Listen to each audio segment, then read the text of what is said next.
হঠাৎ করে নবী তাকে দেখেন জিবরাইল আমিন আমার আপনার নবীর কাছে ওহী নিয়ে আসতেছেন। আল্লাহর নবীর কাছে যখন জিবরাইল আমিন এসে উপস্থিত হয়ে যায়, এবার জিবরাইল আলাইহিস সালাতু ওয়াস সালাম আল্লাহ নবীকে জানায় দেয়, ইয়া রাসূলুল্লাহ, ইয়া হাবিবাল্লাহ, ও বিশ্বনবী, মহান আল্লাহ রব্বুল আলামিন আপনার সাহাবী আবু বকরকে সান্ত্বনা দেওয়ার জন্য আসমানের মালিক আল্লাহ রব্বুল আলামিন আবু বকরের শানে একটা কমপ্লিট একটা সূরা নাযিল করে দিয়েছেন। তাফসীর কারকগণ লিখেন, আল্লাহ তাআলা যদি কোরআনুল কারীমের অন্য কোনো সূরা নাযিল না করে শুধু কোরআনুল কারীমের সূরাতুল আসর এই সূরাটা নাযিল করতেন, আগত সমস্ত উম্মতের জন্য এই সূরাটাই তাদের জন্য একেবারে দুনিয়া আখিরাতে সফলতার একেবারে চাবিকাঠি হয়ে যেত। কোরআনুল কারীমের সূরাতুল আসরের প্রথমেই আল্লাহ তাআলা সময়ের কসম করেছেন। ওয়াল আসরি অর্থ হলো সময়ের কসম, অক্তের কসম। আল্লাহ তাআলা যখন কোনো কথা বলেন, আল্লাহ কসম করলেও আমরা বিশ্বাস করি, কসম না করলেও আমরা বিশ্বাস করি। এরপরও কেন আল্লাহ তাআলা কসম করলেন? পৃথিবীতে আপনি আমি যখন দুনিয়াতে চলাফেরা করি, যখন কোনো সমস্যার মধ্যে পড়ি, যখন কোনো মানুষ সমস্যার মধ্যে পড়ে, বিচার বৈঠক যখন হয়, তখন মানুষ যদি কোনো কথাকে সত্যতা প্রমাণ করতে চায়, তখন সে কসম করে যে অমুকের কসম, আমার সন্তানের কসম, মায়ের কসম। এইভাবে মানুষ দামি জিনিসকে নিয়ে কসম করে, যদিও এগুলো কসম করা ঠিক না। কসম হবে একমাত্র আল্লাহর নাম নিয়ে। কোন মানুষ আজ পর্যন্ত এমন কোন জিনিস নিয়ে কসম করে নাই যে কোনো মানুষকে তার কথার সত্যতা প্রমাণ করার জন্য কোনো মানুষকে কোনোদিন জুতার কসম করেছে, কলাপাতার কসম করেছে, এরকম কেউ কসম করে? দামি জিনিসকে নিয়ে মানুষ কসম করে।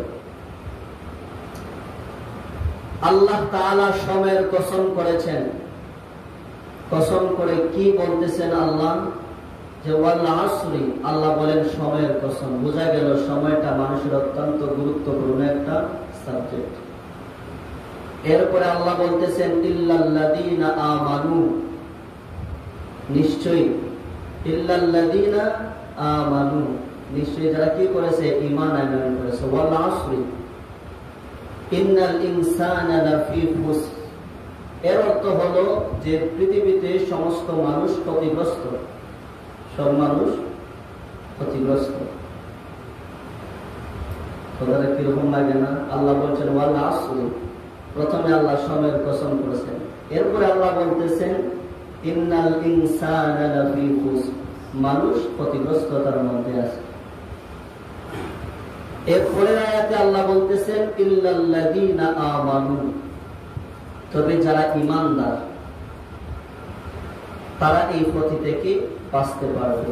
ইল্লাল্লাযীনা আমানু ওয়া আমিলুস সলিহাত, আল্লাহ বলেন প্রথম নাম্বার হলো যারা ঈমান আনছে, এরপরে ঈমান আনার পরে নেক আমল করছে, এরপরে মানুষকে সৎ কাজের আদেশ দিয়েছে, অসৎ কাজ থেকে মানুষকে বাধা প্রদান করেছে। 4 নাম্বার হলো যে বিপদে সবর করছে, ধৈর্য ধারণ করেছে। এই 4 গুণওয়ালা মানুষ ব্যতীত পৃথিবীতে যত মানুষ আসবে, এই 4 গুণওয়ালার মধ্যে যদি তারা সীমাবদ্ধ না থাকে, আল্লাহর ভাষায় তারা প্রত্যেকটা মানুষ, নর এবং নারী, সবাই ক্ষতিগ্রস্তের মধ্যে রয়ে যাবে। যদি 4টা গুণ কোনো মানুষ অর্জন করে, তারাই এই ক্ষতি থেকে বাঁচতে পারবে। 1 নম্বর হলো ঈমান, 2 নম্বর হলো ঈমান আনার পরে নেক আমল। কথাগুলো মনোযোগ দিয়ে শুনবেন, এটা আমল গুলো বানানোর কথা না। আল্লাহ প্রথমে বলছেন যে ক্ষতি থেকে 4 গুণওয়ালা মানুষ বাঁচতে পারবে। আদম আলাইহিস সালাতু ওয়াস সালাম থেকে নিয়ে আমাদের নবী মুহাম্মদুর রাসূলুল্লাহ সাল্লাল্লাহু আলাইহি ওয়াসাল্লাম পর্যন্ত যত নবী রাসূলগণ আল্লাহ পৃথিবীতে পাঠিয়েছেন, প্রত্যেক নবী রাসূলগণের উম্মত যারা হয়েছেন, যারা নবীদের কথা তারা মান্য করেছে, যাদের ভিতরে 4 গুণ পাওয়া যাবে, এরা হলো দুনিয়া আখিরাতে সফল কামার। যারা এই 4 গুণ ওয়ালা থাকবে না, যাদের ভিতরে 4টা গুণ পাওয়া যাবে না, আল্লাহর ভাষায় ওই মানুষগুলো হলো ক্ষতিগ্রস্ত। আমরা ক্ষতিগ্রস্তের অন্তর্ভুক্ত হতে চাই না সফল কাম মুমিনের অন্তর্ভুক্ত হতে চাই? সফল কাম মুমিনের অন্তর্ভুক্ত হতে চাই। আল্লাহ আমাদের সবাইকে তৌফিক দান করুন। এই জন্য আল্লাহ রাব্বুল আলামিন সময়ের কসম করছেন। সময় মানুষের অত্যন্ত গুরুত্বপূর্ণ একটা সাবজেক্ট, কারণ সময় তার গতিতে চলে যায়, আপন গতিতে সে চলে যায়, সময় কারোর জন্য অপেক্ষা করে না। আল্লাহ রাব্বুল আলামিন কোরআনুল কারীমের সময়ের কসম করেছেন। এই জন্য আপনি আমার করণীয় হলো সময় থাকতে আমাদের ঈমানকে মজবুত করা, নেক আমল করা, সৎ কাজের মানুষকে আদেশ দেওয়া, অসৎ কাজ থেকে মানুষকে বিরত রাখা এবং সবর বিপদে ধৈর্য ধারণ করা। যদি 4টা গুণ আমরা অর্জন করতে পারি, সোজা আল্লাহর তৈরি জান্নাতে আমরা যেতে পারবো ইনশাআল্লাহ। এই সূরাটা হযরত আবু বকর সিদ্দিকের শানে নাযিল হয়েছে। শানে নুজুলটা আগে বলি।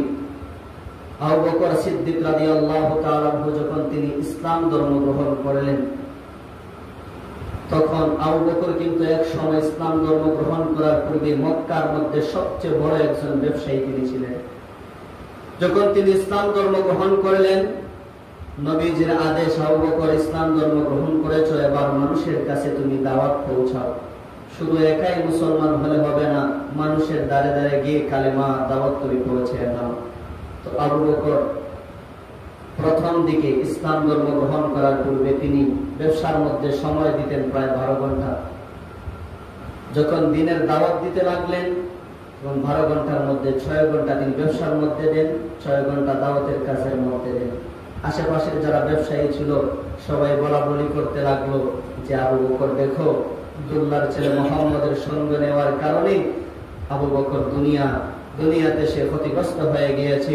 তার বাবা ছিল বড় একজন ব্যবসায়ী, সেও ছিল মক্কার মধ্যে বড় একজন ব্যবসায়ী, কিন্তু দেখা যায় মুহাম্মদের সঙ্গে থাকার কারণে, কি একজন আইকত্তাবাদ খোদার দাওয়াত দেওয়ার কারণে আবু বকর দুনিয়াতে ব্যবসার মধ্যে সে লস হয়ে গেছে, ক্ষতিগ্রস্তদের অন্তর্ভুক্ত হয়ে গিয়েছে। এইভাবে যখন মক্কার বেঈমান কাফেররা যখন আবু বকরকে তিরস্কার করতে লাগলো, ভৎসনা করতে লাগলো যে আবু বকর দুনিয়া আখিরাতে সে নাকি দুনিয়াতে নাকি সে ক্ষতিগ্রস্ত হয়ে গিয়েছে, আবু বকরের মনে একটু ঘাবড়ে ফেললেন।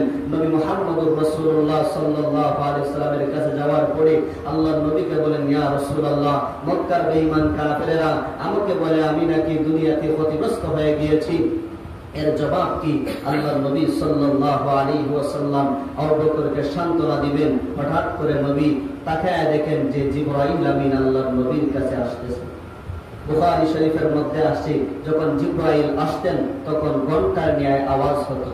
বুখারী শরীফের হাদিস হলো সালসালাতুল জারাস, মানে যখন জিবরাইল আমিন আসতেন তখন জিবরাইল আমিন আসার আগে একটা ঘন্টার আওয়াজের মতো ঘন্টি বাজতো। তো নবী বুঝতে পারতেন যে জিবরাইল আসতেছে। আল্লাহর নবীর সাহাবী হযরত আবু বকর সিদ্দিক রাদিয়াল্লাহু তাআলা আনহু আল্লাহর নবী বিশ্ব নবী রাহমাতুল লিল আলামিনের কাছে গিয়ে বলেন, ইয়া রাসূলুল্লাহ, ইয়া হাবিবাল্লাহ, ও আল্লাহর পয়গম্বর, মক্কার বেঈমান কাফেররা বলাবলি করতে লাগলো আমি আবু বকর দুনিয়াতে ক্ষতিগ্রস্ত হয়ে গিয়েছি। আল্লাহর নবী বিশ্ব নবী রাহমাতুল লিল আলামিন আবু বকরকে সান্ত্বনা দেওয়ার জন্য আমার নবী কথা বলা শুরু করে দিবেন। হঠাৎ করে নবী তাকে দেখেন জিবরাইল আমিন আমার আপনার নবীর কাছে ওহী নিয়ে আসতেছেন। আল্লাহর নবীর কাছে যখন জিবরাইল আমিন এসে উপস্থিত হয়ে যায়, এবার জিবরাইল আলাইহিস সালাতু ওয়াস সালাম আল্লাহর নবীকে জানায় দেয়, ইয়া রাসূলুল্লাহ, ইয়া হাবিবাল্লাহ, ও বিশ্বনবী, মহান আল্লাহ রাব্বুল আলামিন আপনার সাহাবী আবু বকরকে সান্ত্বনা দেওয়ার জন্য আসমানের মালিক আল্লাহ রাব্বুল আলামিন আবু বকরের শানে একটা কমপ্লিট একটা সূরা নাযিল করে দিয়েছেন। আপনি আবু বকরকে বলেন, ওয়াল আসরি ইন্নাল ইনসানা লাফি খুসর ইল্লাল্লাযীনা আমানু ওয়া আমিলুস সালিহাত وتواصوا بالحق وتواصوا بالحق وتواصوا بالصبر يا رسول الله يا حبيب الله ও পয়গম্বর আপনি আবু বকরকে জানায় দেন দুনিয়ার সমস্ত মানুষ যদিও বলাবলি করতে লাগলো মক্কার বেঈমান কাফেরেরা বলাবলি করতে লাগলো আবু বকর নাকি দুনিয়ার জমিনে ক্ষতিগ্রস্ত হয়ে গিয়েছে আবু বকর নাকি দুনিয়ার জমিনে লাভবান হতে পারে নাই রসের মধ্যে পড়ে গেছে ইয়া রাসূলুল্লাহ ইয়া হাবিবাল্লাহ গো নবীজি মহান আল্লাহ জানিয়ে দিয়েছেন আল্লাহ দুনিয়া আখিরাতে আবু বকরকে সম্মানিত বানিয়ে দিয়েছে ইয়া রাসূলুল্লাহ ইয়া হাবিবাল্লাহ আবু নবীজি আপনি আবু বকরকে জানিয়ে দেন আবু বকর মক্কার বেঈমান কাফেরদের কথায় তুমি ঘাবড়াইবে না তোমার মনটাকে তুমি ঘাবড়াইবা না কারণ আসমানের মালিকের ঘোষণা ও আবু বকর মক্কার বেঈমানেরা বলে তুমি ইসলামের দাওয়াত পৌঁছে দেওয়ার কারণে ব্যবসার মধ্যে সময় দিতে পারো না আল্লাহর নবী আবু বকরকে জানায় দেন আবু বকর চিন্তা করিও না চিন্তার কোন কারণ নাই আসমানের মালিক আল্লাহ রাব্বুল আলামিন জানায় দিয়েছেন আল্লাহ তাআলা দুনিয়া আখিরাতে তোমাকে সফল কাম বানিয়ে দিয়েছেন দুনিয়া আখিরাতে সফল কাম বানিয়ে দিয়েছেন কারণ কোন মানুষ যদি দুনিয়া নিয়ে চিন্তা করে আল্লাহ তাআলা তাকে দুনিয়া দান করে আর যদি কোন মানুষ আখিরাতের ফিকির নিয়ে চিন্তা করে আখিরাত নিয়ে চিন্তা করে আল্লাহ তাআলা তাকে আখিরাতের সমস্ত নাজ ও নিয়ামত দান করবেন এই জন্য আল্লাহ তাআলা দুনিয়ার জমিনে বেঈমানদেরকে যারা কাফের আছে হিন্দু বৌদ্ধ খ্রিস্টানেরা যারা আছে দেখা যায় দুনিয়ার জমিনে তাদের ভারীঘর অভাব নাই টাকা পয়সার অভাব নাই আল্লাহ তাআলা অনেক মুমিনদেরকে গরিবের হালতে রাখি আল্লাহ তাআলা বুঝায় এই মুমিনেরা শুনে রাখো আমি আল্লাহ তোমাদেরকে দুনিয়ার জমিনে পরীক্ষা করতে চাই আমি আল্লাহ দুনিয়ার জমিনে তোমাদেরকে কষ্ট দ্বারা পরীক্ষা করব কারণ দুনিয়ার জমিনে যদি বান্দা কষ্ট করে ধৈর্য ধারণ করতে পারে আমি রবের সঙ্গে সাক্ষাৎ করতে পারি আমি আল্লাহর ওয়াদা আমি আল্লাহর ঘোষণা আমি আল্লাহ ঘোষণা করে দিলাম এই বান্দা কবরের জগতে আসার পরে আমি আল্লাহ তোমার সঙ্গে সুন্দর ব্যবহার করব পৃথিবীর সমস্ত মানুষ বলে যাইতে পারে রব ঘোষণা করে দিলাম পৃথিবীর সবাই বলে যাইতে পারে আত্মীয় স্বজন সবাই বলে যেতে পারে কিন্তু আমি আল্লাহ তোমাকে বলবো না আমি আল্লাহ কবর পর্যন্ত বলবো না হাসরের কঠিন ময়দানে আমি আল্লাহ বলবো না আমি আল্লাহ নিজ হাতে ও বান্দা তোমার জন্য জান্নাতের ব্যবস্থা করে দিলাম এই জন্য নবীজির সাহাবী হযরত বেলাল রাদিয়াল্লাহু তাআলা আনহু ইসলাম ধর্ম গ্রহণ করার কারণে ঈমানদার হওয়ার কারণে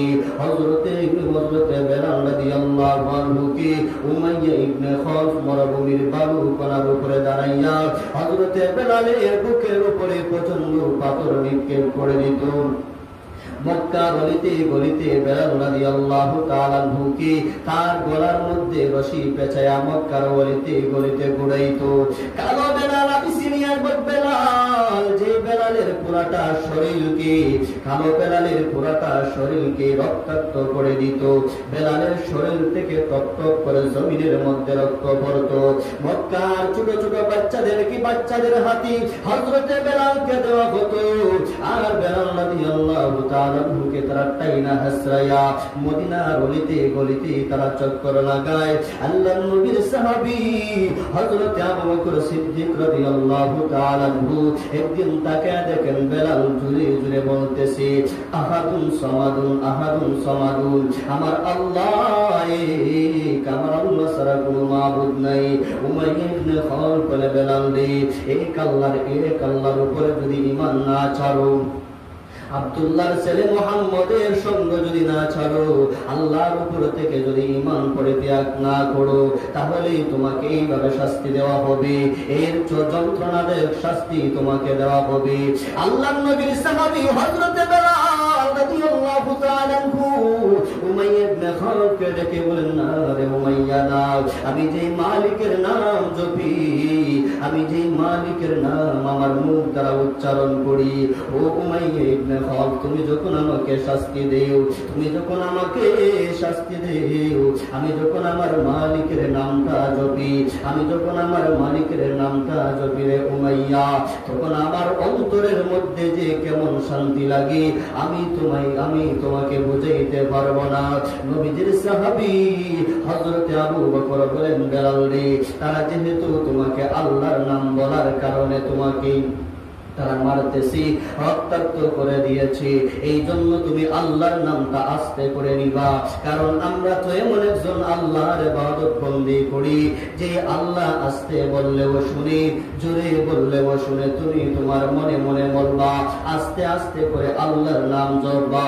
হযরতে বেলাল হাবশী রাদিয়াল্লাহু তাআলা আনহু বলেন, আবু বকর, জানুনি আমি যখন আল্লাহর নাম জপি, আমি যখন আমার আল্লাহর নামটা উচ্চারণ করি, হে আবু বকর, আমার অন্তরে কি যে একটা শান্তি লাগে, আমার অন্তরের মধ্যে কি যে এমন একটা শান্তি লাগে আমি তোমাকে বলে বুঝাইতে পারবো না। কারণ উমাইয়া যখন আমাকে আমার বুকের উপরে পাথর নিক্ষেপ করে দেয়, আমাকে যখন মারতেছে, যদিও আমার শরীরের মধ্যে কষ্ট হইতেছে, কিন্তু আল্লাহর নাম বলার কারণে অন্তরে তেমন আমার কোনো কষ্ট লাগে না। এইভাবে হযরতে বেলাল রাদিয়াল্লাহু তাআলা আনহুর উপরে নির্যাতনে স্টিম রোলার তারা চালিয়ে দিল। আল্লাহর নবীর সাহাবী কালো বেলালের উপরে তারা যে নির্যাতন করছে, কোন মানুষ যদি ইমানদার হয়ে থাকে, বেলালের এই ঘটনা শোনার পরে তাদের অন্তরে ধাক্কা লাগবে যে সাহাবায়ে কেরাম দুনিয়ার জমিনে সার্টিফিকেট পেয়েছেন, এমনি এমনি পান নাই। কারণ দুনিয়ার জমিনে তারা কত কষ্ট করে ঈমানের উপরে অটল ছিল, অবিচল ছিল। এই জন্য আল্লাহ তাআলার ঘোষণা সাহাবায়ে কেরামদেরকে আল্লাহর নবী ঘোষণা করে দিয়েছেন, আসহাবিকান নুজুম, আমার প্রত্যেকটা সাহাবায়ে কেরাম আকাশের নক্ষত্রের সমান। নবীজির সাহাবী হযরতে বেলাল রাদিয়াল্লাহু তাআলা আনহুর কেমন দাম, এই বেলাল ইসলামের জন্য কত কষ্ট স্বীকার করেছেন, কত ত্যাগ প্রতিজ্ঞা করেছেন। হযরতে বেলাল রাদিয়াল্লাহু তাআলা আনহুকে আমার আপনার নবী তাকে যখন মসজিদে নববীর মুয়াজ্জিন নির্ধারণ করলেন, নবীজির সাহাবী হযরতে বেলাল রাদিয়াল্লাহু তাআলা আনহুকে যখন মসজিদে নববীর মুয়াজ্জিন তাকে নিযুক্ত করা হলো, বেলালকে যখন আযাদ করার পরে আল্লাহর নবীর দরবারে আবু বকর নিয়ে আসলেন, ইয়া রাসূলুল্লাহ, বেলালকে আযাদ করে নিয়ে এসেছি। আল্লাহর নবীর ওই দিন থেকেই বেলালকে মসজিদে নববীর মুয়াজ্জিন নির্ধারণ করে দিলেন। কিছুদিন পরে সাহাবায়ে কেরাম আল্লাহর নবীর কাছে গিয়ে বলেন, ইয়া রাসূলুল্লাহ, ইয়া হাবিবাল্লাহ, ও নবীজি, আবু বকর, ও নবীজি, বেলালের কণ্ঠের আওয়াজ ভালো না। মক্কার বেঈমান কাফেররা বেলালের আযান শোনার পরে তারা হাসাহাসি করে, ঠাট্টা বিদ্রুপ করে, আপনি এমন একজন মুয়াজ্জিন নির্ধারণ করেন যে মুয়াজ্জিনের সুরভিত কণ্ঠ আছে, কণ্ঠওয়ালা একজন মুয়াজ্জিন আপনি নির্ধারণ করেন, যে মুয়াজ্জিন আযান দেওয়ার পরে আমাদের জানের মধ্যে একটা প্রশান্তি আসবে, বেঈমানেরা আর কোনো বলাবলি করতে পারবে না, কারণ বেলালের কণ্ঠের আওয়াজ ভালো না। আমার আপনার নবী সাহাবায়ে কেরামের অনুরোধে নবী বেলালকে বললেন, বেলাল, আগামী কালকে ফজরের আযান তুমি দিবা না, ফজর থেকে একজন মুয়াজ্জিন নির্ধারণ করে দিলাম। আল্লাহর নবীর সাহাবী হযরতে বেলাল রাদিয়াল্লাহু আনহু মসজিদে নববীর মধ্যে আর আযান দেয় না, একজন সুরলিত কণ্ঠের মুয়াজ্জিন নির্ধারণ করে দিলেন। ফজরের আযান এত সুন্দরভাবে সুরলিত কণ্ঠে আযান দেওয়া হলো, প্রত্যেক সাহাবায়ে কেরাম মসজিদে নববীর মধ্যে আসে ফজরের নামাজ আদায় করার জন্য। তাকায় দেখে আমার আপনার নবী মসজিদে নববীর যেই যায় নামাজের মধ্যে বসা তিনি থাকতেন, ওই জায়গার মধ্যে আমার নবী আর নাই। আমার নবীকে না পাইয়া সাহাবায়ে কেরাম নবীর বাড়িতে গিয়ে রওনা হয়। আসসালাতু ওয়াসসালামু আলাইকা ইয়া রাসূলুল্লাহ, আসসালাতু ওয়াসসালামু আলাইকা ইয়া হাবিবাল্লাহ। ও নবীজি, আজকে এত সুন্দর করে ফজরের আযান দেওয়া হলো, আপনি এখনো ঘুমায় আছেন, ব্যাপার কি, কারণ কি? আল্লাহর নবী ঘুম থেকে উঠে দাঁড়ায়া সাহাবায়ে কেরামের মজলিস দেখে নবী আশ্চর্য হয়ে যায়, কি ব্যাপার, এত কি ব্যাপার, তোমরা ফজরের সময় আমার বাড়িতে আসছো? সাহাবায়ে কেরাম বলেন, ইয়া রাসূলুল্লাহ, ইয়া হাবিবাল্লাহ, প্রতিদিন আপনি সবার আগে মসজিদে নববীর মধ্যে থাকেন, আজকে তাকায় দেখি আপনি সবার পরে আসেন নাই, আপনি ঘুমায়া আছেন, এর কারণ কি? আল্লাহর নবী বিশ্ব নবী রাহমাতুল লিল আলামিন ঘর থেকে বাহির হয়ে আমার নবী তাকায় দেখেন এখনো সুবহ সাদেক হয় নাই। আমার নবী তাকায় দেখে এখনো সুবহ সাদেক হয় নাই, অন্ধকার রাত্রি। নবী আর সহ্য হয়ে যায়, কি ব্যাপার, তোমরা বলো আযান হয়েছে, আমি নবী তো আযান শুনতে পারি নাই, আমি নবী আযান শুনতে পারি নাই, এখনো দেখা যায় সুবহ সাদেক হয় নাই। হঠাৎ করে জিবরাইল আমার নবীর কাছে এসে বলেন, ইয়া রাসূল আল্লাহ, ইয়া হাবিবাল্লাহ, ও পয়গম্বর, আযান হয়েছে ঠিকই, কিন্তু আল্লাহর হুকুম কিয়ামত পর্যন্ত আযান হবে, কিন্তু সুবহ সাদেক হবে না। আল্লাহর নবী বিশ্ব নবী রাহমাতুল লিল আলামিন আর সহ্য হয়ে যায়, জিবরাইলকে ডেকে ডেকে বলেন, রে জিবরাইল, কি ব্যাপার, কি এমন কথা আমাকে শুনাইলা, আশ্চর্যজনক কথা শুনাইলা কেন রে জিবরাইল? আযান তো সুন্দরভাবে সুরিত কণ্ঠে বলো, কি ব্যাপার, কেন সুবহ সাদেক হবে না?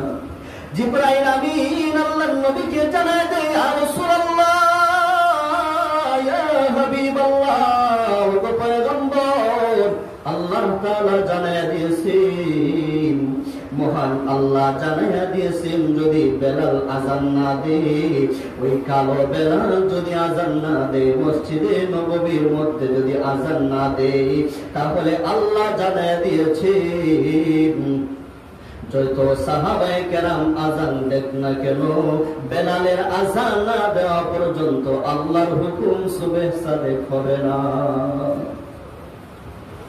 সাহাবায়ে কেরাম সহ্য হয়ে যায়, নবী মুহাম্মদুর রাসূলুল্লাহ সাল্লাল্লাহু আলাইহি ওয়াসাল্লাম আর সহ্য হয়ে যান। জিবরাইল আমিন আমার নবীকে জানায় দেয়, ইয়া রাসূলুল্লাহ, ইয়া হাবিবাল্লাহ, জানেন নি গো বেলালের কেমন দাম? ওই বেলালের কেমন দাম জানেননি? বেলাল যখন মসজিদে নববীর মধ্যে আযান দেয়, আযান দেওয়ার জন্য যখন বেলাল দাঁড়ায়, আসমানবাসী সমস্ত ফেরেশতাদেরকে নিয়ে আমার আল্লাহ বেলালের আওয়াজ শুনি, ইয়া ইলাহি তু মেরা মাবুদ হ্যায়, ইয়া ইলাহি তু মেরা মাবুদ হ্যায়, ইয়া ইলাহি তু মেরা গফফার হ্যায়। ও নবী আমার, বেলালের আওয়াজ আল্লাহ আসমানবাসী সমস্ত ফেরেশতাদেরকে নিয়ে শুনি। এমন দামে বেলালের কেমন করে দাম হইল?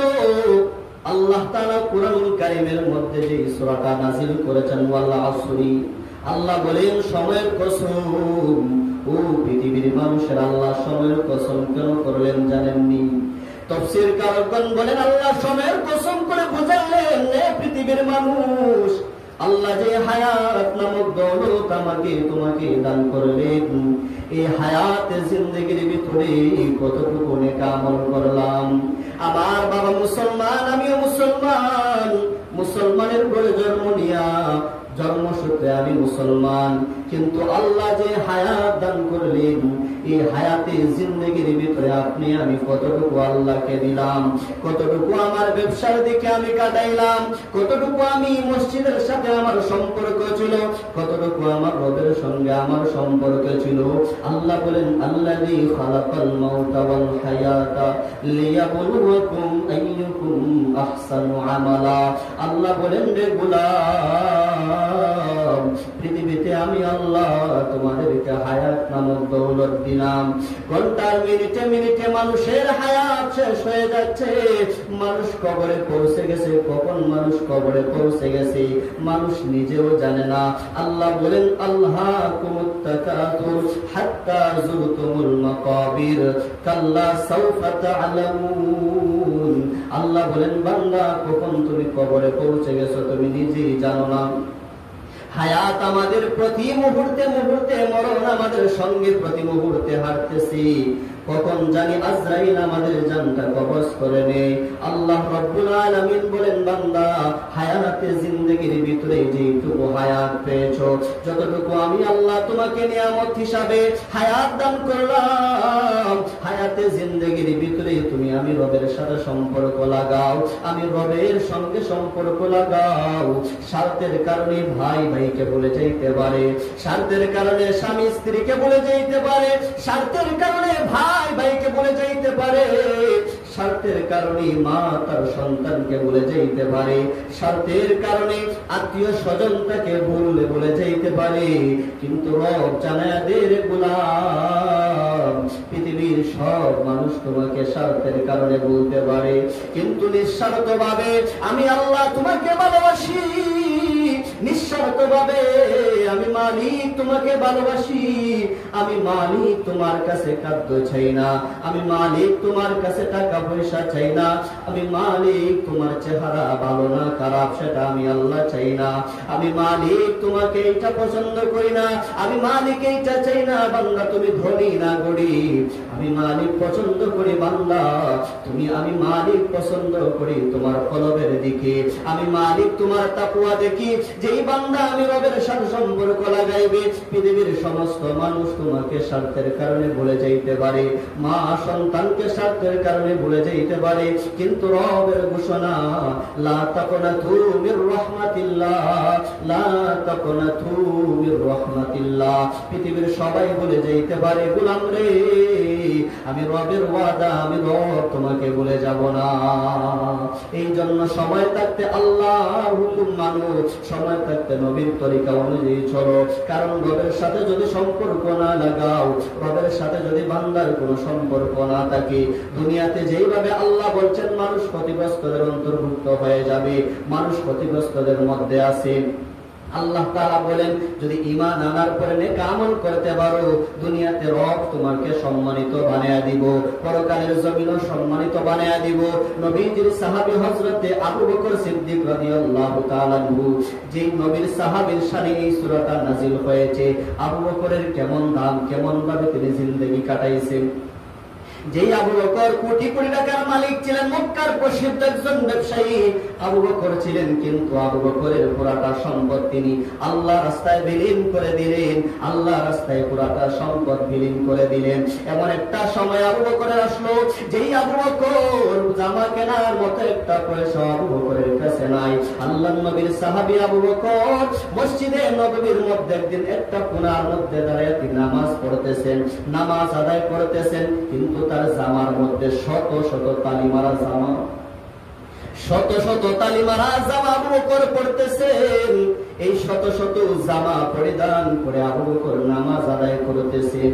জিবরাইল নবীর কাছে এসে উপস্থিত, ইয়া রাসূলুল্লাহ ইয়া হাবিবাল্লাহ, ইয়া রাসূলুল্লাহ ইয়া হাবিবাল্লাহ, ও নবীজি তাকায় দেখেন আপনার সাহাবী আবু বকরের দিকে। আমার নবী প্রশ্ন করে, হে জিবরাইল কি ব্যাপার, সুন্দর সুন্দর কাপড় পরিধান করে আমি নবীর সঙ্গে তুমি সাক্ষাৎ করো, নবী নিয়ে আসো, আজকে ব্যাপার কি, তোমার পরনের মধ্যে তালি মারা জামা কেন? অসংখ্য গণিত জামা তালি মারা। হে জিবরাইল তোমার জামার মধ্যে কেন তালি মারা? কারণ তুমি গরিব হয়ে গেলে নাকি? জিবরাইল আমিন বলেন, ইয়া রাসূলুল্লাহ ইয়া হাবিবাল্লাহ, ও নবীজি না না না, ও হাবিবাল্লাহ, রব্বুল আলামিন আমাকে পাঠাইছেন আপনার সাহাবী হযরত আবু বকরের দিকে। আপনি তাকান, আপনি নজর করে তাকায় দেখেন মসজিদে নববীর দিকে আবু বকরের পরনের মধ্যে একটা নয় দুইটা নয় শত শত তালি মারা জামা। নবী গো আপনি তাকায় দেখেন আবু বকরের শরীরের দিকে, আবু বকরের জামার দিকে তাকায় দেখেন যে আবু বকর লক্ষ লক্ষ টাকার মালিক ছিল, মক্কার মধ্যে সবচাইতে একজন বড় ব্যবসায়ী ছিল। যে আবু বকর আল্লাহ রাস্তায় দান করতে করতে, আল্লাহ রাস্তায় দান করতে করতে আবু বকর একেবারে নিঃস্ব হয়ে গেছে। কেনার মতো একটা জামা আবু বকরের নাই, পরনের মতো একটা জামা আবু বকরের নাই। শত শত তালা তালা, শত শত তালি মারা জামা আবু বকর পড়িয়া আল্লাহর হুকুম পালন করতেছে।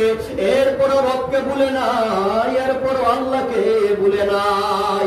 এরপর আবু বকর কবরের কথা স্মরণ করিয়া, হাসরের কঠিন ময়দানের কথা স্মরণ করিয়া, আবু বকর আল্লাহর কথা স্মরণ করিয়া, আবু বকর আপনার আল্লাহর ইবাদত বন্দেগী করতেছে, আপনার আল্লাহর ইবাদত বন্দেগী করতেছে।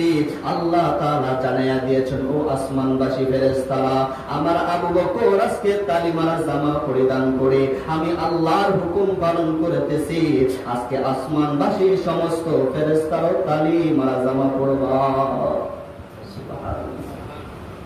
আজকে আসমানবাসী সমস্ত ফেরেশতারা তালি মারা জামা পরবা, কারণ আজকে আমার আবু বকরের একটা সুখ পালন করা হবে।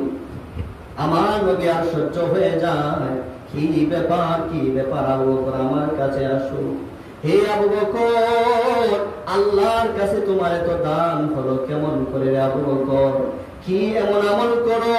আবু বকর বলেন, ইয়া রাসূলুল্লাহ, ইয়া হাবিবাল্লাহ, ও পয়গম্বর, আপনার জবান দিয়ে শুনেছি কবরের কথা। যখন আমি আবু বকরের স্মরণ হয়ে গো, আমি রাত্রবেলা আবু বকর ঘুমাইতে পারি না, আমি রাত্রবেলা ঘুমাইতে পারি না গো নবী। আমি যখন বিছানার সঙ্গে মাথা লাগাই, আমি আবু বকর যখন বিছানার সঙ্গে মাথা লাগাই, ইয়া রাসূলুল্লাহ, আমার স্মরণ হয়ে যায় আপনার পবিত্র জবান দিয়ে আপনি বলেছেন কবরের মধ্যে কি অবস্থা হবে। আমি আবু বকরের কানের মধ্যে সংবাদটা যখন পৌঁছে যায়, আমি আবু বকর ঘুমাইতে পারি না, চোখের পানিতে আমার বালিশটা ভিজে যায় গো নবী। আজান যখন হয়ে যায়, আমি আবু বকর আর করে থাকতে পারি না, আমি আবু বকর দৌড়িয়া দৌড়িয়া আমি মসজিদে নববীর মধ্যে এসে হাজির হই। আল্লাহর নবী আর সহ্য হয়ে যায়। আরে আমার সাহাবায়ে কেরাম তাদের অন্তরে কি পরিমাণ কবরের ভয়, কি পরিমাণ হাসরের কঠিন ময়দানের ভয়।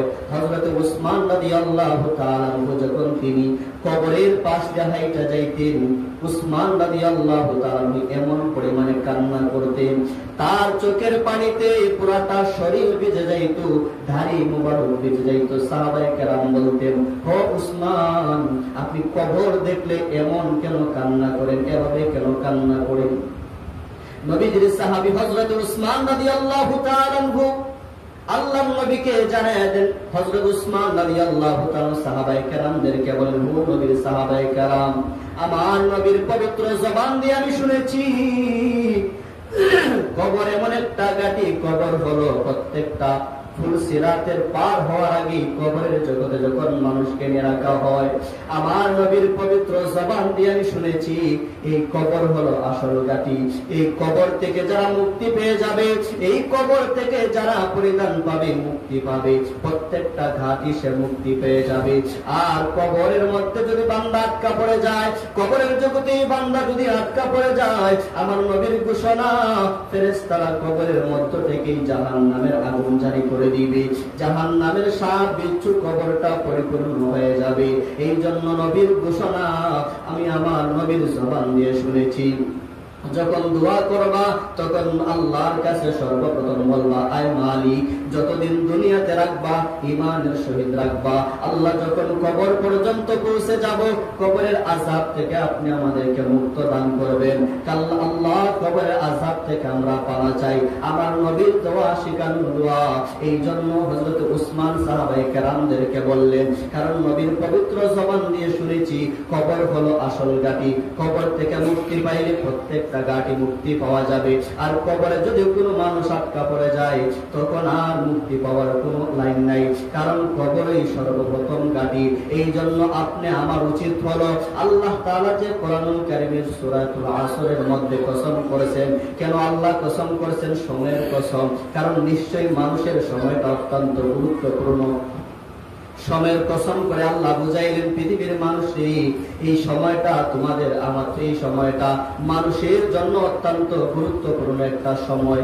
কারণ সময়ের যদি মানুষ কদর না করে, যে আল্লাহ বলছেন সময়ের কসম করে আল্লাহ তাআলা সময়টাকে গুরুত্বপূর্ণ, আল্লাহ সময়ের কসম করেছে। বোঝা গেল সময়টা মানুষের জন্য অত্যন্ত গুরুত্বপূর্ণ একটা সাবজেক্ট। আমার কথা বুঝেননি আপনারা? সময় যে আছে, এই সময়টা মানুষের অত্যন্ত গুরুত্বপূর্ণ। কারণ মানুষের হায়াত ক্রমান্বয়ে শেষ হইতেছে, কবরের দিকে আমরা আগাইতেছি।